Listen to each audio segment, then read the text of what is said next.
Hi everyone, it's Tony Tonkin here from the Child Protection Party. Look, we apologise for getting so late back into this live feed, but we've had some technical problems that we often encounter here at the Child Protection Party, and problems which over time we just hope that we overcome. So our last few live feeds have been fine. This one we've had to do through YouTube because for varying reasons I wasn't able to access our live feed page on Facebook. So we will be sharing this, and if anybody's watching us, I hope that you're receiving this video because we can't seem to find a way to track what's exactly happening at this moment. But it's good to be here with you, and it's good to have a chat about all things relating to kids and how we can make sure that kids have better outcomes for them.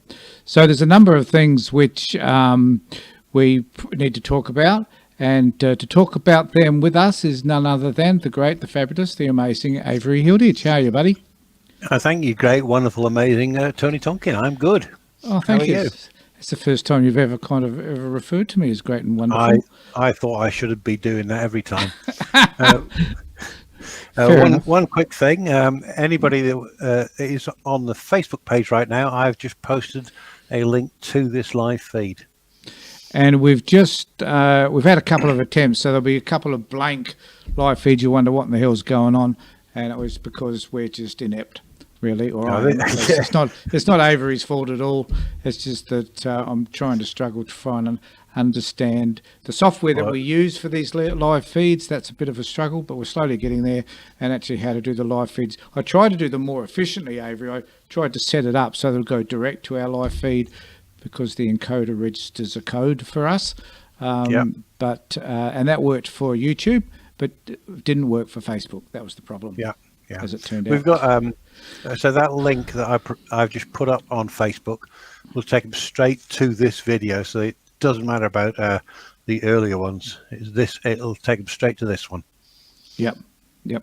And there's a couple of things I want to talk about before we get started.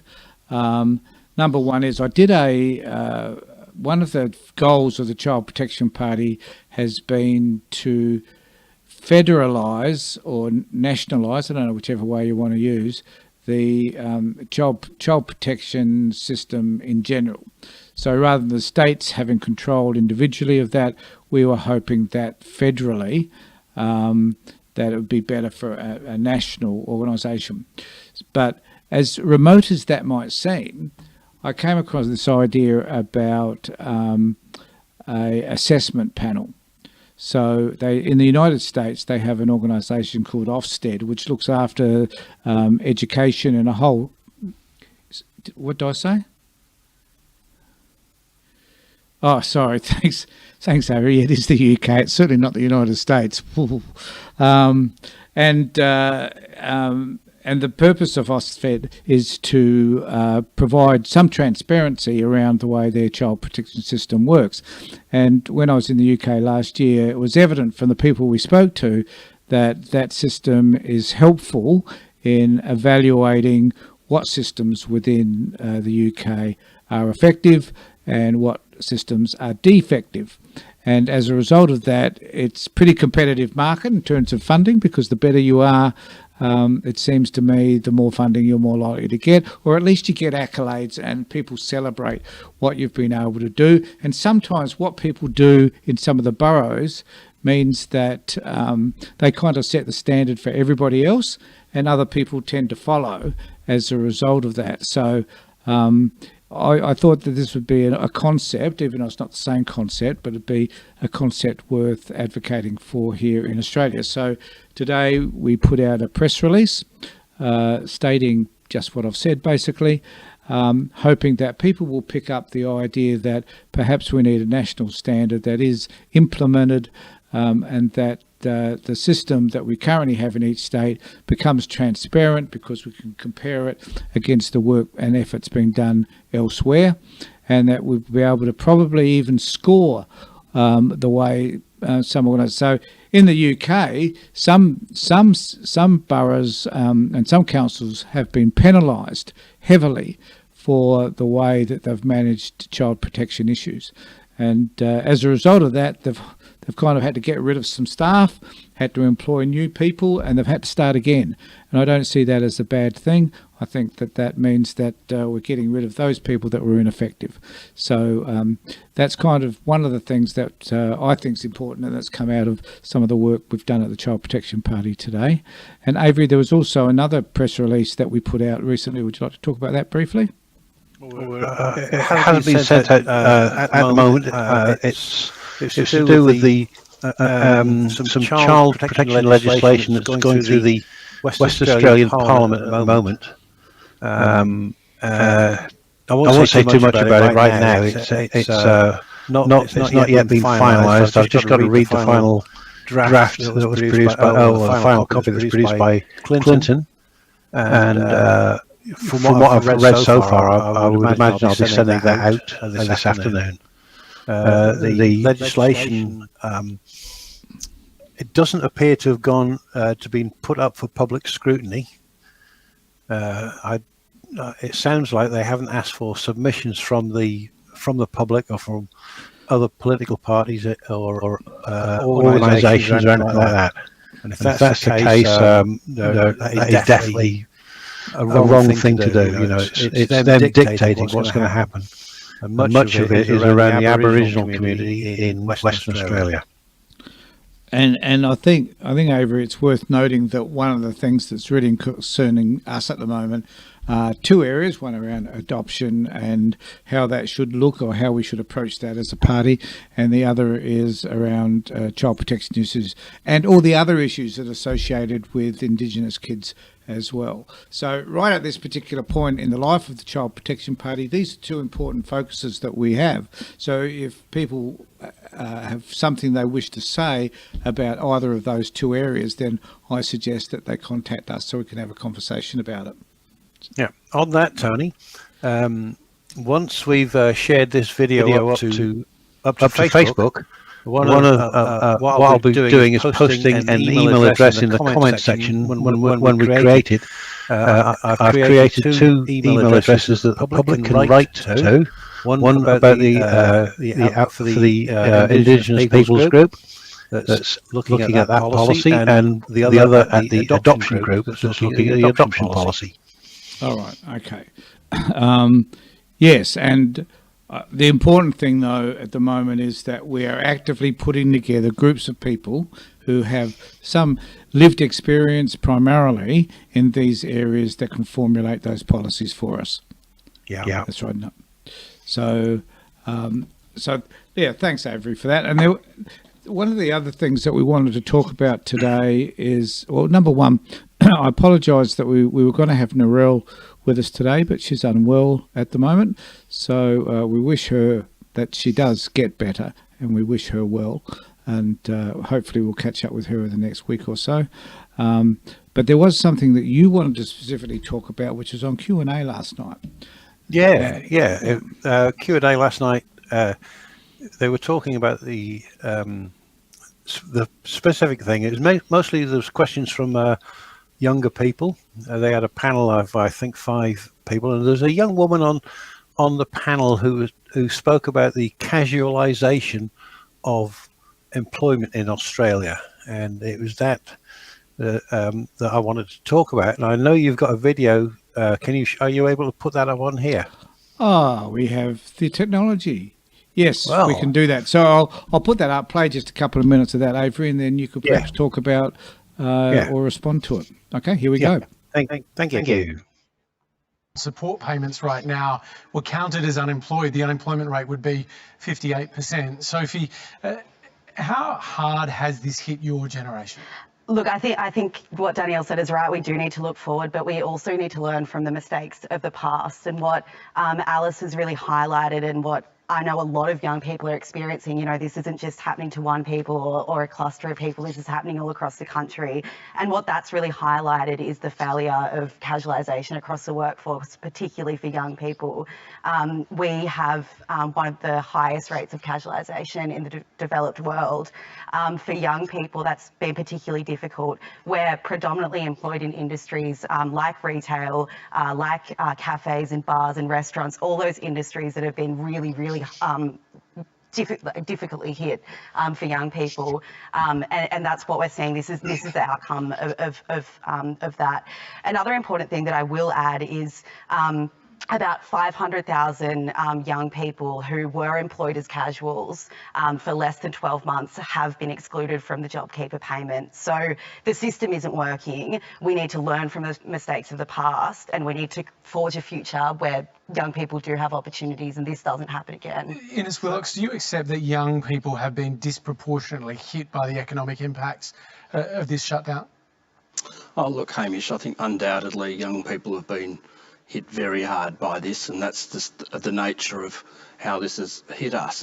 As Danielle said, the brutality of this has been enormous. I mean, to lose the number of jobs we did in a month, to see so many people go onto JobKeeper, to see so many people have reduced hours or be stood down in a month is just phenomenal. And every piece of data will tell you that this has been the swiftest, deepest economic decline probably in history. The Bank of England says this is the deepest recession in 300 years, so that gives you the context. And the Great Depression lasted.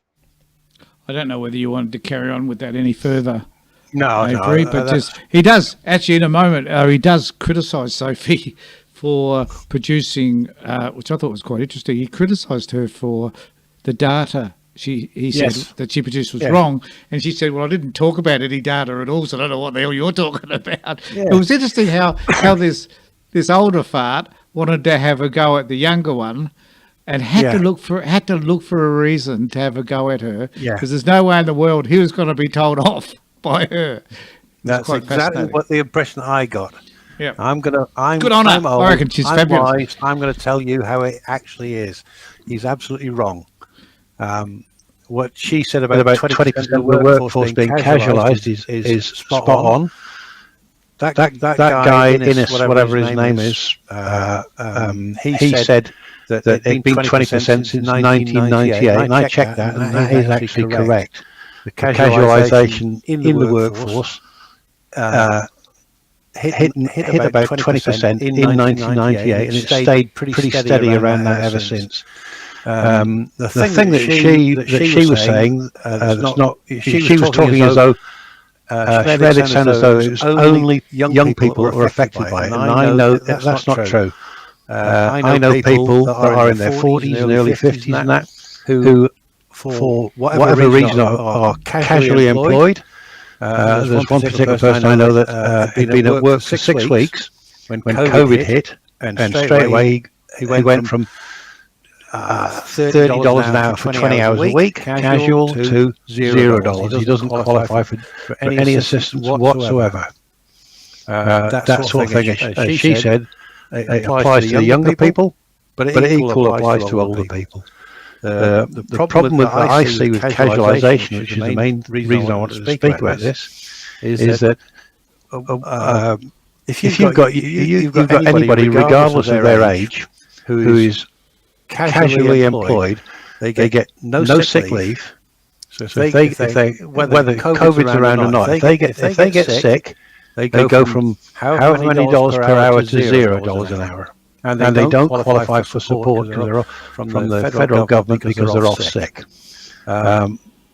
If they don't get vacation time, I'm not certain of this, but I don't believe they get superannuation either. And I think that particularly those first two need to be addressed. If somebody is working casually, I think that sickness should be taken into account.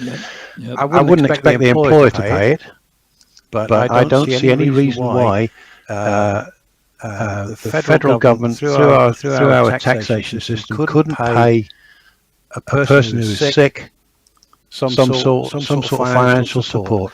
Say they still that person, if they're not living with their home with their parents, they're renting a place, they've still got to pay the rent. They've still got to pay for their food and things like that. And all of a sudden, because they're off sick, they've got a week with no income, and the landlord comes around demanding the rent. Why haven't you paid it?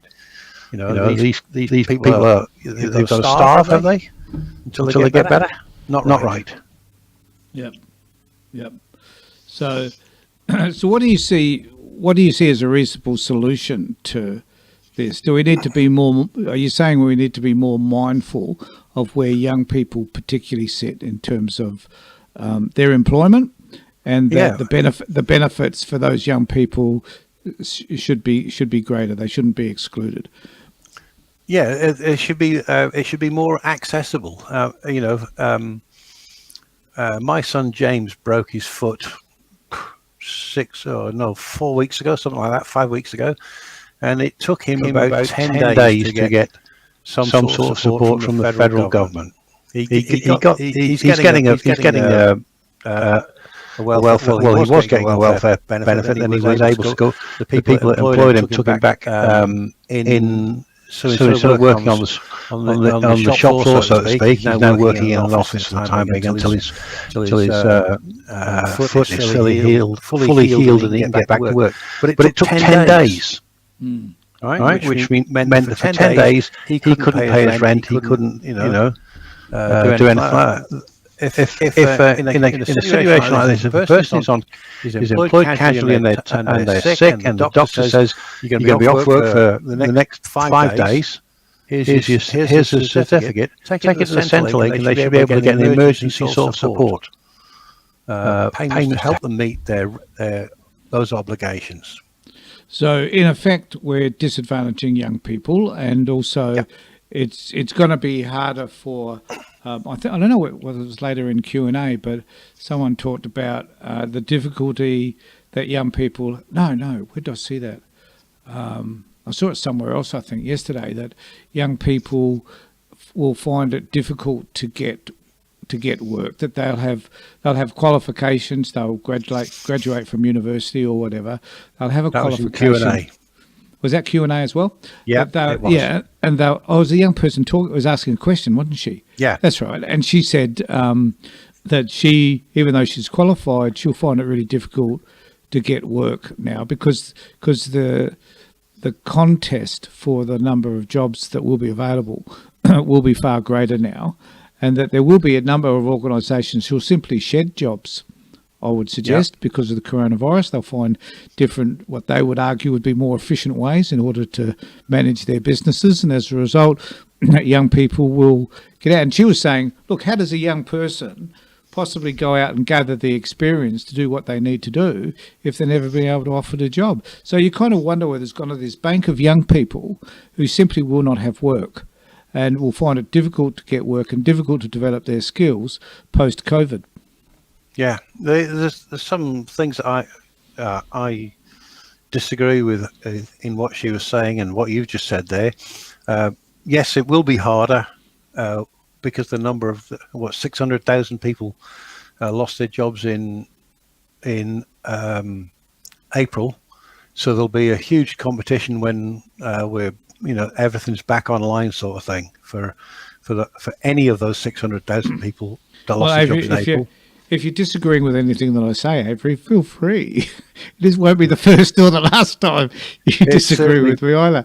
So it certainly won't. What are you disagreeing with? Well, not that it'll be difficult for them to get work.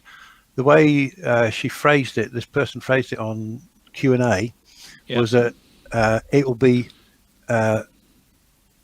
orders of magnitude more difficult now. Once we're through this pandemic, it'll be orders of magnitude, like say 10 times, 50 times, 100 times harder to get that job. And but the problem is that people, I'm not criticizing anybody who wants to go and study some liberal arts degree, right? If they do, even without this coronavirus crisis, the job opportunities for somebody who goes and studies media and entertainment, for example, are limited. And in my view, and this is probably attract some heat. In my view, your choice of study, worthwhile though it may be, it's unrealistic to expect that you'll be able to come out of university having earned your Bachelor of Arts, your MA, whatever it happens to be, and go straight into a good, well-paying job in the field that you want to work in.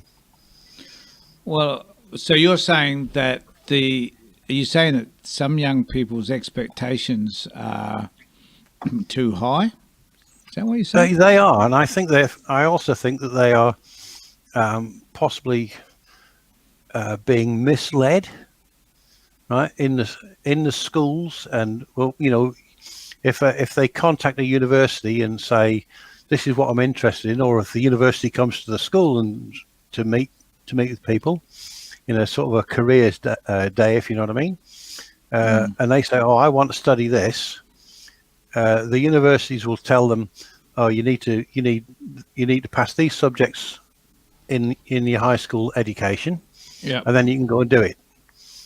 And maybe they should. Well, we know that.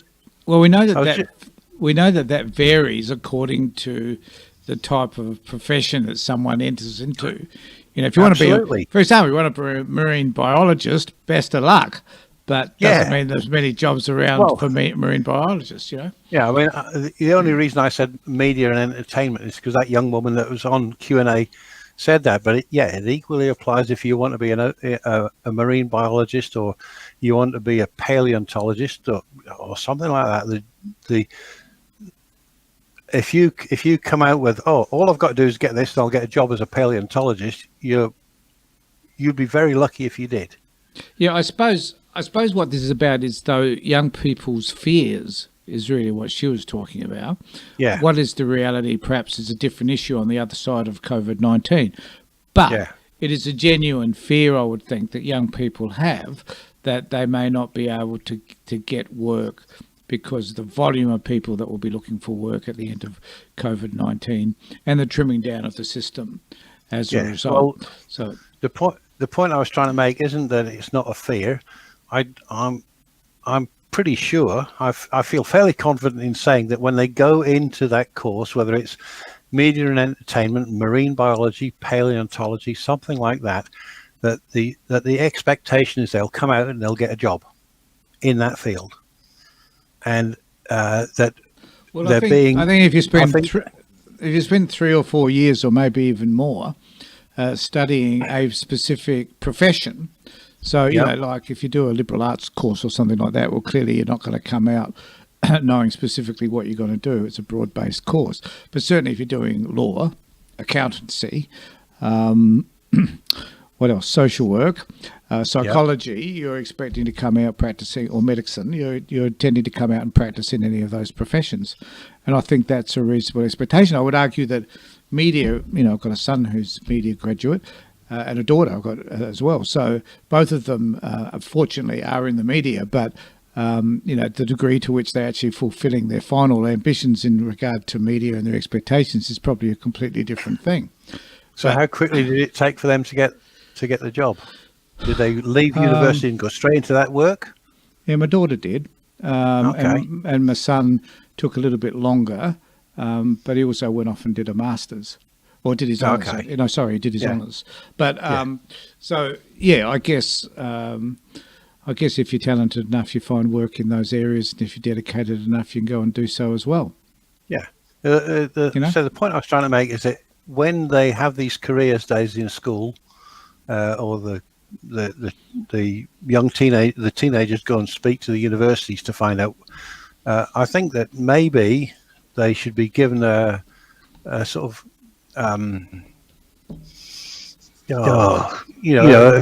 told that because of the area of study that you've chosen, the job opportunities are limited in that area. So you shouldn't expect to go out and immediately find yourself, or very quickly find yourself a job in that area. I think those statistics are readily available, and that on opening day and days that are available to students, Year 12 students and others, to come and check out what's happening at universities, they're told that.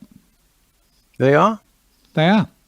Yep. Okay. I said I did say I don't know if this is what my feeling was, and why I thought it might be the case, that maybe they're not being. I said they may be being misled.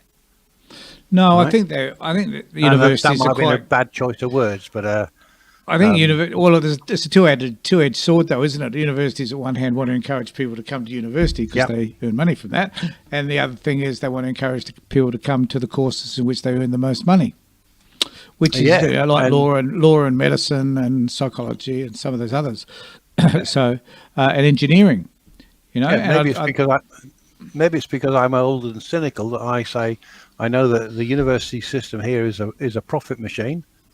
So we want to get as many people in as possible. So we'll paint a rosier picture. Maybe we'll paint a rosier picture than it actually is. And I don't know. I'm not saying that is absolutely the case with every university. I'm just wondering whether that is the case. As I said, I phrased myself badly when I said they were being misled, because that implies that some deliberate action to there. I know when I was at university in the dim, dark ages, that I don't think we ever thought about whether we were or were not going to get a job. I think you just went off and did your stuff. And then you graduated, and then you went out and looked for a job. And many people, such as myself and our final placements, went off and worked within that final placement because people knew what we were like. So, so I guess, and it also varies from occupation to occupation. Yeah, of course. I mean, if you're practicing medicine and you tend to specialise, it doesn't mean that you're going to get in your specialty either. So I think no matter what happens to any of us as we go through university, it's pretty uncertain as to where the final direction will go. I think the fear is that at the end of the day, people are uncertain now. I mean, it's because these times are just, forget about work and employment, these times are just uncertain times. Yeah. I mean, they're uncertain times now. They're more uncertain now than they were prior to COVID. But, it's still the case pre-COVID that job expectations may have been a little unrealistic, if you know what I mean. I've got this degree, I'm bound to get a job. And another thing that occurred to me when that young lady was talking about degrees and work afterwards is there's an awful lot of people, a lot of organizations are now saying, if you want to do this work, you must have a degree. And I'm not convinced that everybody needs to have a university degree. What's wrong with somebody being an electrician or a plumber and there's nothing wrong with that at all. We need plumbers. We need. Look. Do you know what I mean? Avery, You must have a degree. I couldn't agree with you more. I've often said that some of the best counsellors I've ever met were those people that I worked at Lifeline, which is over 30 years ago, and their ability to engage with people over the phone, which is not easy because it's not face to face. And to bring about some really good outcomes for those people, and to listen to those people engage with the person on the other end of the phone was a treat. And I actually trained a lot of the Lifeline people at one point, and and I just thought, a lot of them were uneducated, but they had a gift. And I think that in the human service department, I look at the number of, I've said many, many times, the terrible social workers that we have out there, and how there would be other people that would not necessarily hold a social work degree who would be able to do as good a work, if not better, than a lot of those people as well. So I don't disagree with you. I think that we live in a society today where we're dependent upon a degree to determine and to filter out those people that it would appear are less qualified.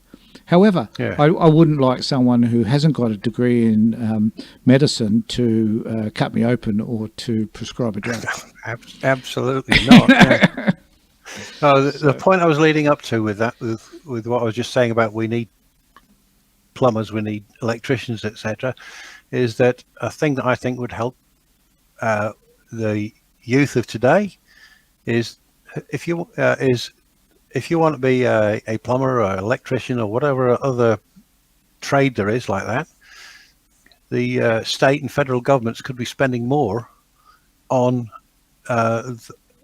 instead of encouraging people to go to university, encourage them to go to Or trade school or TAFE. for trade school Yeah. or TAFE, I agree. and provide the money. And I agree. I believe that I'm not certain, but I believe that there's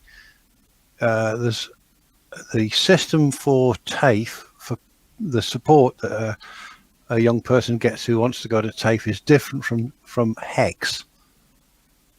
I mean, I think HEX is an iniquitous thing to do to anybody. But To give them the hex is like giving them the pox, isn't it? yeah, You know? yeah. I mean, but it's- very quickly on that. To me, if it costs the taxpayer, let's say $75,000 to send somebody to school to learn to be a particular profession, I can't think of a social worker, right? If we spend $75,000 as a taxpayer to do that, what we are doing is investing in our country's future. Well, I Right. agree. I think all education should be free, no matter who it is. Absolutely, Because kindergarten upwards. because primarily education always been for the wealthy, so that Yeah. the upper class could remain and totally become the upper class. So And they'd be keep the the lower class where they belong. That's Yeah, right, and I've- the I dominant know, class. So it's Yeah. that same old notion we knew from the Middle Ages when I was Yeah. around.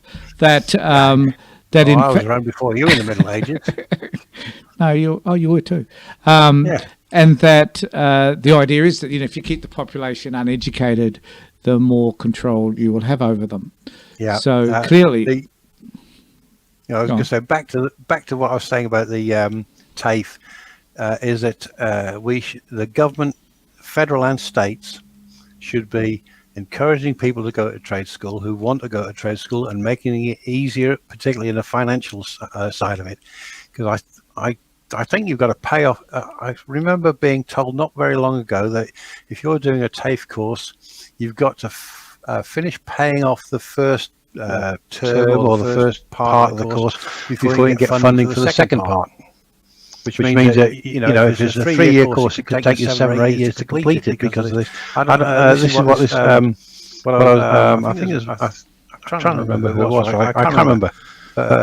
Some young person I know was telling me this is how things work here in South Australia. And I thought it's terrible. Why not give? They want to do this 3-year course. Hairdressing, whatever. They want to do this 3-year course, and they've got to finish the first part, then pay that off, then they can start the second part. That's ridiculous. Start then they can apply for finance for the second part. But they've still got to pay for it up front. yeah, that's the TAFE system. Yeah. And of course it disadvantages those people on low incomes.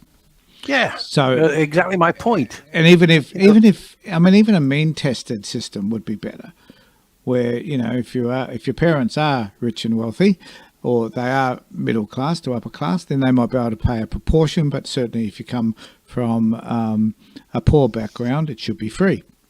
Yeah, So it doesn't absolutely. so you don't have to make it free to everybody, but you can certainly make it free for those people who are less likely to be able to afford it. Yeah. And I was going to make an interesting point about all of that. Now I've forgotten what it was, but it might come back to me. Look, Your interesting point draw. I have a lot of stuff in my interesting point drawer. But I did want to come back to COVID. There was an interesting graph, Avery, that I saw that you won't be able to see, actually, because you can't see it there.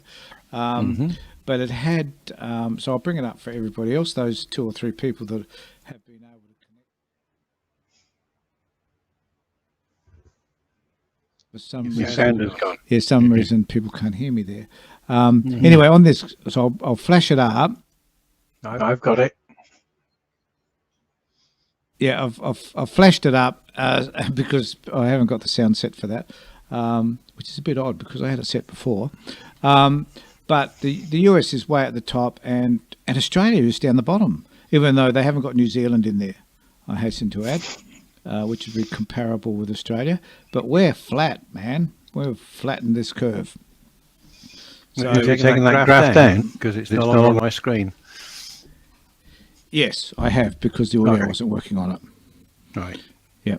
And I don't understand that because the audio worked on the other thing that we had.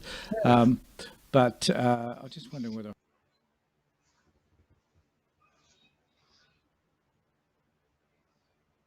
Audio's gone.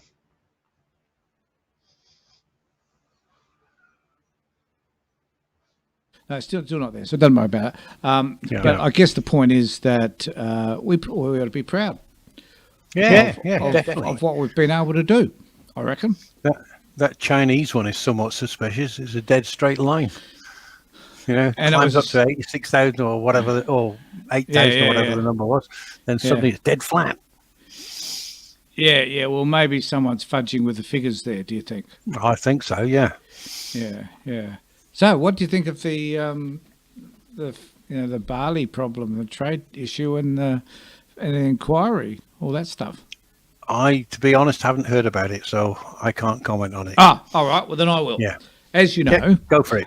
they've gone 80% tariff on barley to China, which is the major importer, which is some few $1 billion a year, $1.5 billion a year or something. And I would imagine the farmers are pretty pissed off, frankly, because they are not going to get what they used to get from it. But the Chinese rather are saying that we were dumping their barley on them, which means it was subsidised by the government, and therefore they were able to sell it to the Chinese below cost. That's what they're saying. Okay. No, I've not heard that. All right, and so just goes to show I'm up to date. I watch the news at the night time, and of course the trade minister's saying no, that isn't exactly what happened. There will be an independent inquiry into that, and all will be revealed. But our barley producers are probably a bit pissed off. But the other interesting thing is, which has come out of it, which I thought was fascinating, is that they have now decided to look for markets elsewhere, like India, Indonesia, Europe. Yeah. Right? They've discovered this fascinates me, Avery. They've discovered that there are other markets out there that might buy our barley at record low prices, I guess, or some pretty low prices. That's amazing, isn't it? Imagine discovering that. I'll very quickly tell you something. When you said about barley, I was thinking about a small Indonesian island. You're talking about a grass. Barley, I think it is, Avery. It is, as opposed to BALI. Yeah, But, I was thinking, what are we selling to barley that barley's then selling on to China? You know. Grass skirts. I don't know what they do in barley. Yeah. But so I just found that interesting that there is this dispute going on with China at a time when, oddly enough, we are asking for an inquiry into the coronavirus. Yeah. So, are the two... So the question is, mate, are the two really connected, or is this just a foil? One of my favourite topics to talk about, as you know, is fallacies. That one's called an equivocation fallacy. An equivalence fallacy. They're saying that this one, it's a false equivalence. This one is the same as that one. You know, COVID is the same as barley. No, it's not. COVID is an existential threat to millions of people. It kills people. Not having barley to make your sake or whatever. But are we? But the question is, are we? How can I put it? Are we being punished for the fact that we've sought this inquiry, and that we have actually led the inquiry around the world, and now have some 80 countries agreeing to it? Are we being punished by? Are we being punished by the Japanese through our trade for that? Who is it? The inquiries into Japan or China? China. I thought you said China. So what's the Japanese got to do with it there? Did I say Japanese? Yeah, you said the Japanese are punishing us. It's an old age mistake. A medieval mistake. Medieval goes back 60, 70 years where they were trying to punish us. No. Yeah, so a large number of countries have followed Australia's lead, say we need an inquiry into what China did, how it, where it came from. Was it from a lab or was it from the wet markets. That's what this discussion's been about. Yeah, and the discussion still is about the World Health Organization making a proclamation against wet markets around the world because they are breeding grounds to disease. I think that was and one of the things that potential Australia led with.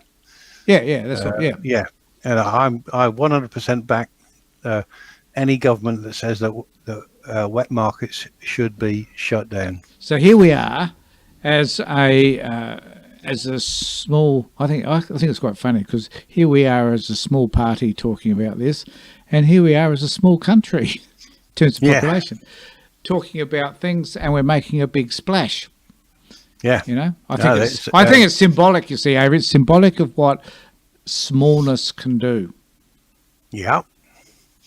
Yeah, you're more likely to be bitten by a little dog than you are by a big one. I've been aware of that whenever I've been around to your place, mate. I know. I've trained him well. Yeah.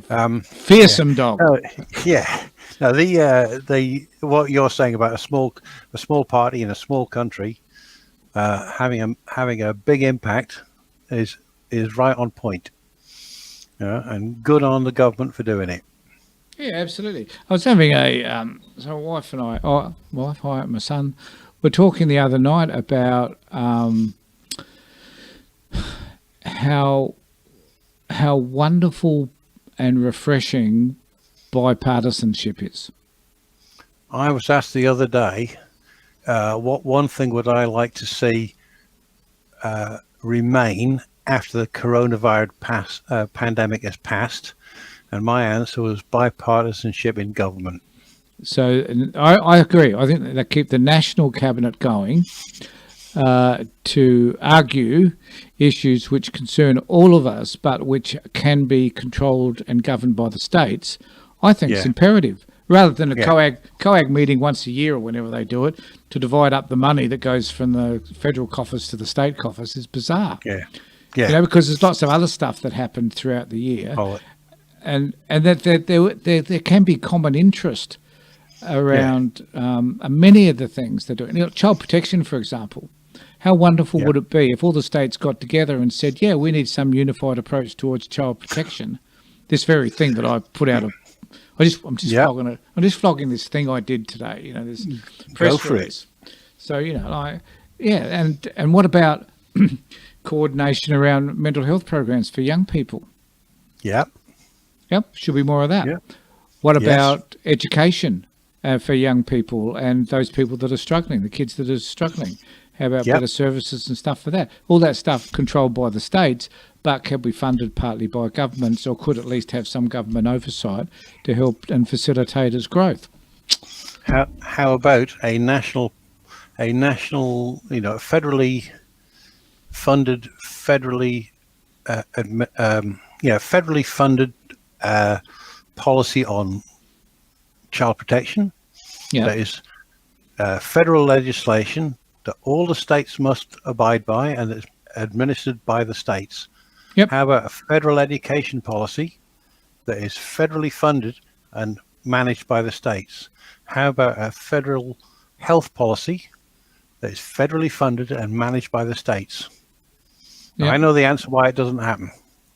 With child protection, for example, back in 2003, John Howard, as the Prime Minister, set up a panel with what's now called COAG to discuss the making child protection a national, a federally funded, locally administered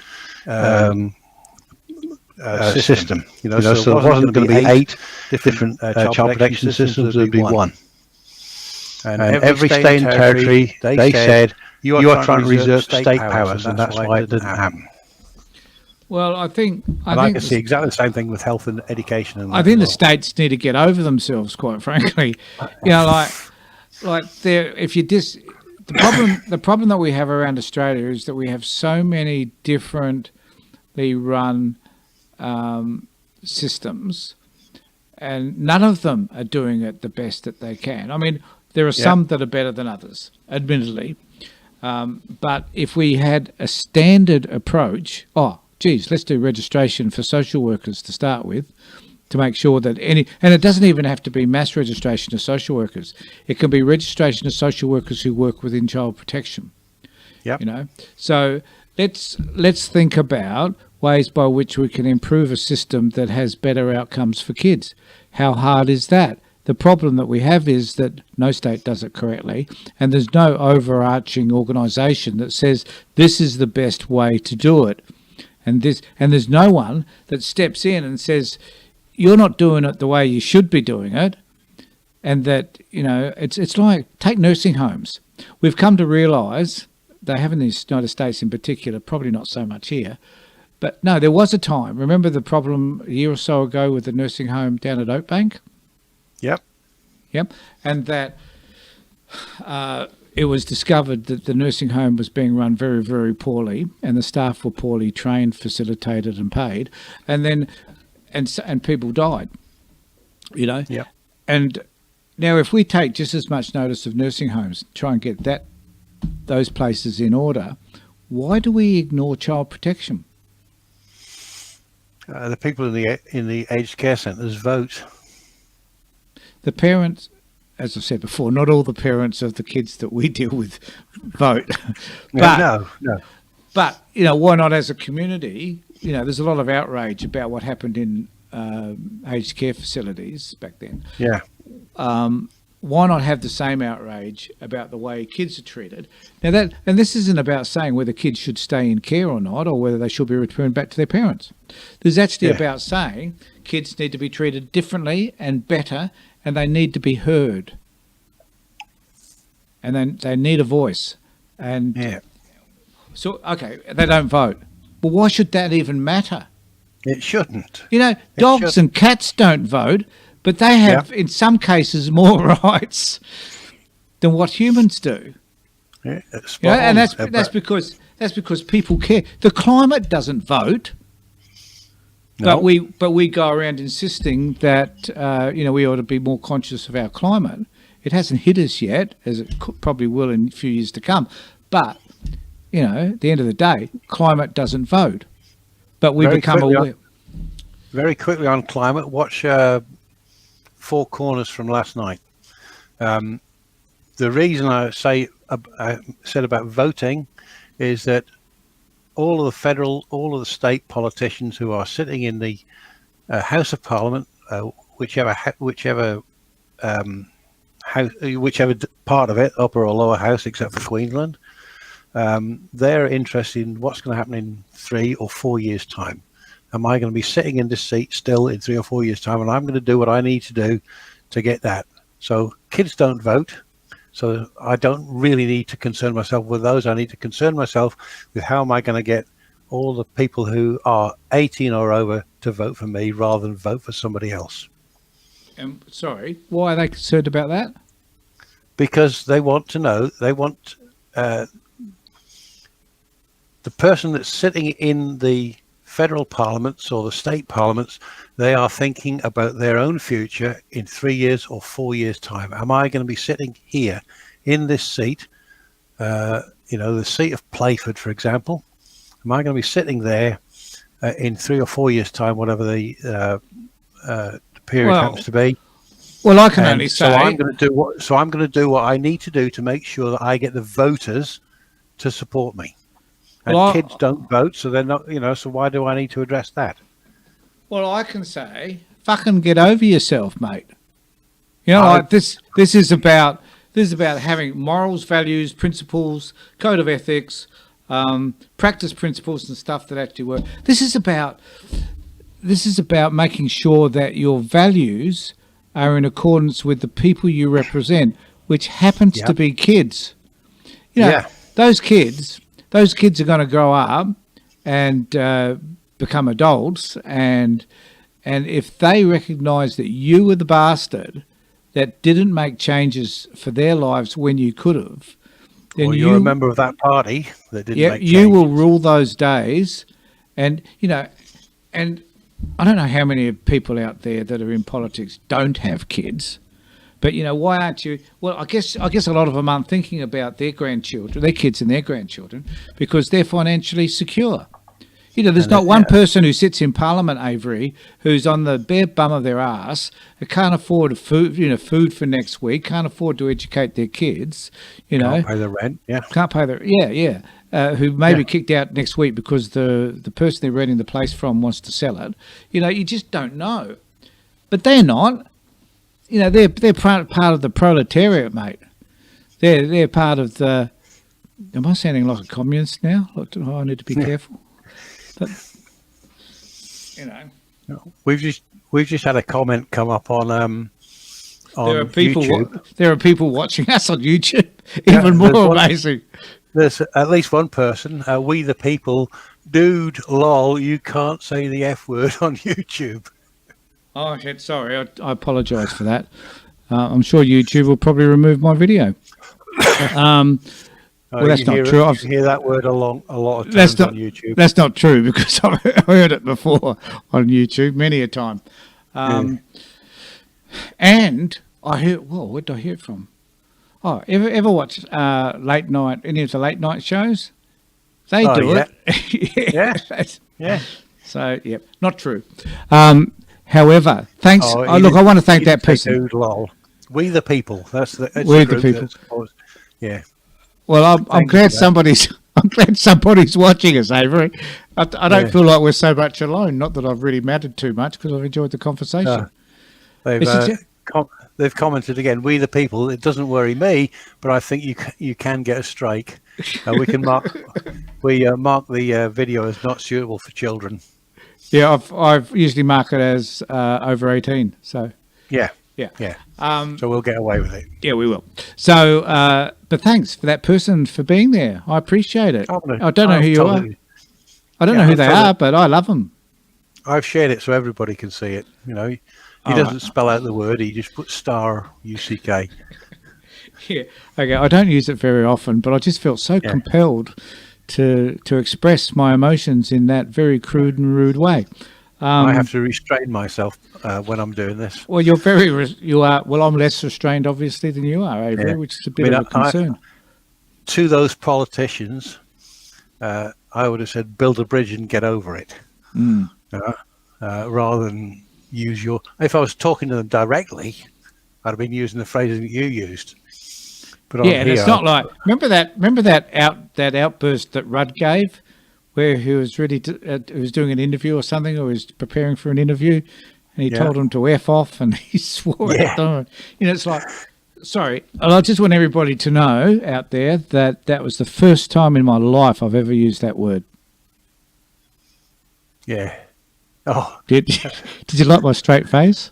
That was good. I did. Yeah, I thought you held that well. Thank you, but I couldn't hold it for very long. Did you notice that? We the people is Narelle. Good on you, Narelle. I was hoping she might. She was unwell. I was hoping she was having a nap. Yeah. But I'm glad she's joined us. Yeah. So she's at the other end anyway, even though she's not with us now. We might Yeah. might pop her in next week if we can figure out a way to do that.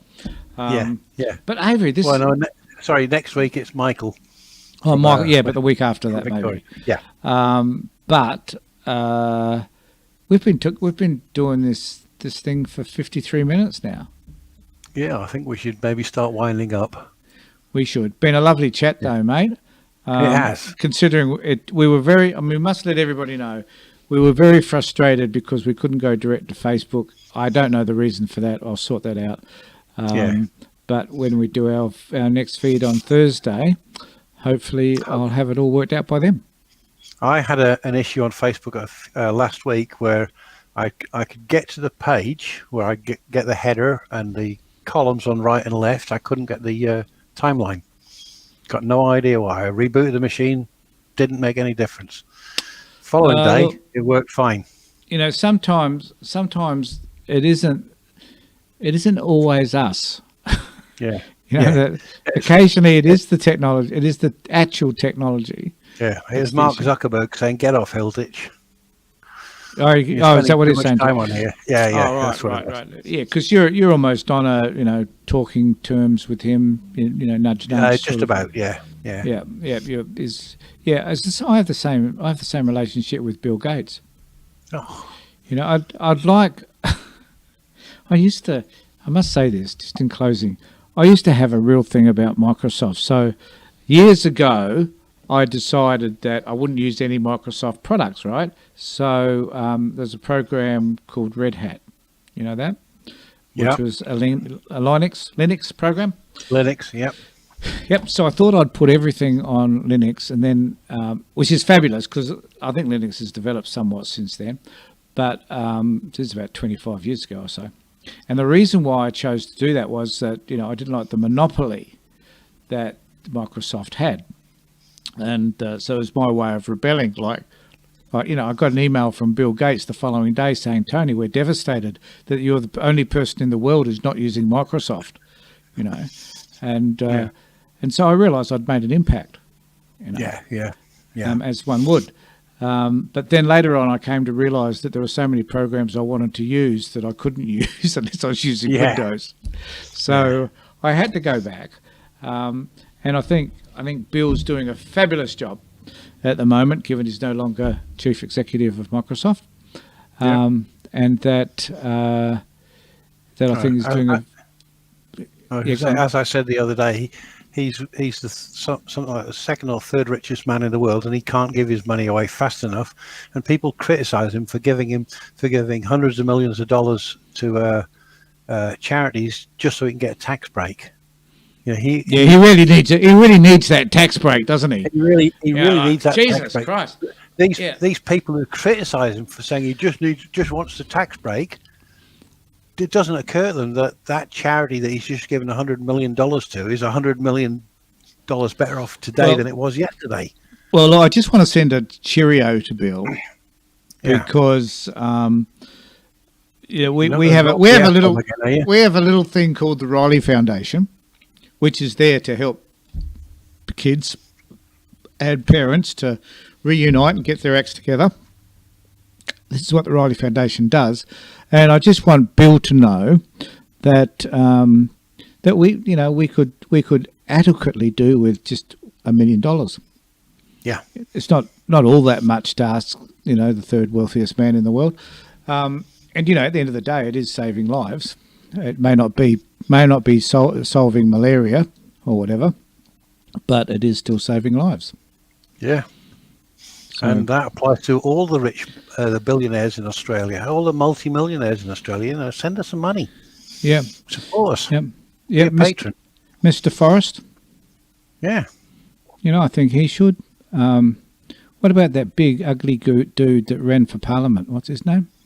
Clive Palmer. Oh, that Clive. Yeah, Clive. Yeah. Yeah, like spending, instead of wasting $85 million on an election in which he didn't even have one candidate win a seat. Yeah. You know, we'll do better. We'll do better than Clive did on no money. How good is that? Do you know what's the funny thing about him spending that $83 million and not another funny thing about him spending all that money and not getting a seat? He can only claim $1,600 of it as $1,600 as a tax rebate. Oh, that's great. That's great. So is that the finger up to Clive by the taxation department? Yeah. I think they put that rule in just for him. Yeah, I think so. But yeah, I mean, you're right. If there's someone out there that just got some money wants to give to a good cause, they probably have a look at this video and say, if these idiots are running that show, perhaps they don't deserve any money at all. I don't know. Yeah. But the point is, we're not idiots, and we're doing this. They can look at all the other videos that we put out, which would prove that we're not idiots. They might prove that we're a bit insane, but there again, the most insanest man on this planet happens to be running the most powerful country on this planet too. So that shouldn't go against us. Yeah, definitely not. If a microcephalous idiot can become president of the most powerful country on the planet, then there's no reason why you shouldn't become prime minister in this one. Yeah, but we don't. I'd actually be horrified to think that we had the support from some of the odd people that he has. Seriously. Well, yeah. You know. But okay, well, look, shall we tie it up there, Avery? Thanks. I think we should, yes. Thanks for today, mate. Well, it's been a great chat. I'm glad we eventually got there, even if it was through YouTube. But we will post this to Facebook when it becomes available, provided they don't cut us out because I swore. No, they won't. If you set it for 18 plus, they won't. Right, and I apologised. Yeah. Did I? Yeah. Oh, You d- why yeah, did you I did. do that? Did I need to apologise? Because I mentioned that Narelle had said that Narelle. you can't use the F-bomb. All right. Well, I guess that's because Narelle has never used the F word. She wouldn't dream of it. Because she's too pure for that I sort couldn't of say that behaviour. about another female friend of mine. She uses the F-bomb in place of taking a breath. Well, between and and but, you know. Yeah. Yeah. All right. Every other word. All right, and we're going to sign off with Yep, with sign Narelle's voice actually on our signing off thing. So thanks everybody for being a party to us, and we'll look forward to catching up with you on Thursday if you're around, if we can do it, that is. So catch you then. Stand with us against unacceptable practices in child protection. We are releasing a video with in-depth research and evaluation of this practice, as well as a discussion video. So please subscribe, hit the bell, and visit our website to see how you can get more